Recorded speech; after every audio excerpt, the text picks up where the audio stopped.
Brought to you by Herringer's Contracting, the roof people who call you back. 315-782-9129. Hello, Mike. Back in 1980, the Watertown Red and Black football team won a league title. 14 years later, a reunion of that team was held at the Historical Society. We travel back in time to a special group of individuals. Last night, some former players got together to reminisce about what many consider to be the best red and black football team ever. The 1980 Watertown Red and Black squad was, for the most part, a collection of North Country athletes who came together one magical season and brought a championship to the city. On October 10th, 1980, the Red and Black capped their season by defeating Troy in the championship game 30-10.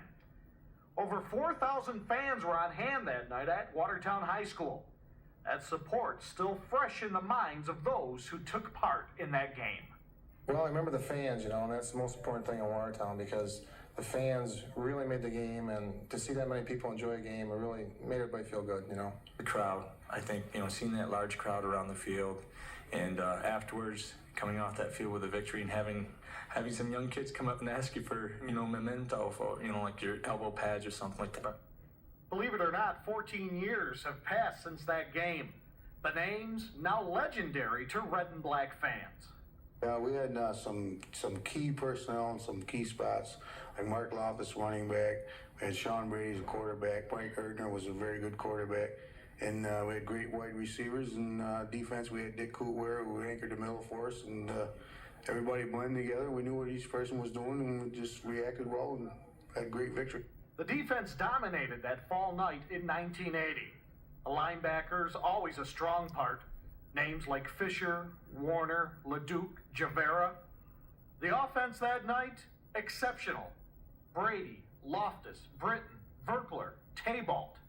They all came together in that special game. Well, I think the most important thing was we set a number of turnovers we were going to get in that game, and it was 5, and we were able to fulfill that. And I think that was the most important thing from a defensive standpoint. I remember that the most. A lot of weapons on offense. Yeah, a lot of great skill players and great offensive line, and that's a key to football. I think it still is. That gives your quarterback the time to throw and gives your running backs the room to run, and of course a very opportunistic defense too. They created turnovers at the right time for us, and everything just came together, as it does with all great football teams. The Red and Black that season had a lot of great players, but there was something else that was very special about that unit. Black just wasn't a game of football.